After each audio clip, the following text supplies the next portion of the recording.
Welcome back to the channel and welcome back to another quick pick prediction video. In this video, I'll be predicting a flyweight bout between David Dvorak versus Matheus Nicolau. So David Dvorak versus Matheus Nicolau. I see this one right here is I think Nicolau's a very well-rounded fighter, very solid. My issue with him is I feel like he falls into patterns like somebody, that's so conditioned to hitting miss and hitting the same exact combinations and they fall in love with a certain pattern.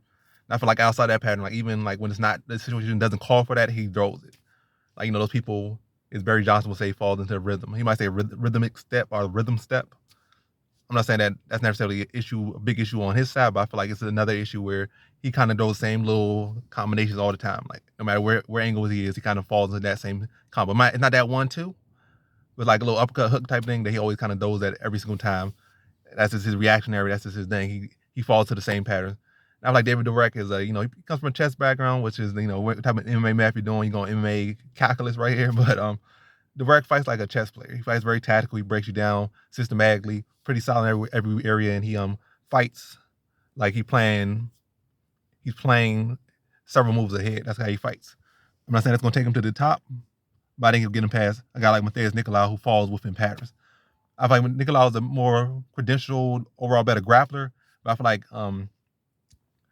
I trust Dvorak's ability to stuff the takedown and avoid getting in necessarily bad positions. And I see him on the feet. I see him mostly striking. And I see David Dvorak peppering with a jab. See him touching the leg kick. They're looking to bring a switch kick high up and look to touch Dvorak, not Dvorak, but Nicolau up top. And also looking to get him to fall into the same patterns and like catch him with the little counter hook when he's throwing his hook, but have his defensive hand up. And, be more, what do they call it? Not negligent, but be more mindful, be more, covers his checks and balances out there. I don't think he stops Nicolau, but I do think he beats him in a decision. I think he outstrikes him, outpositions him, and make the better moves out there.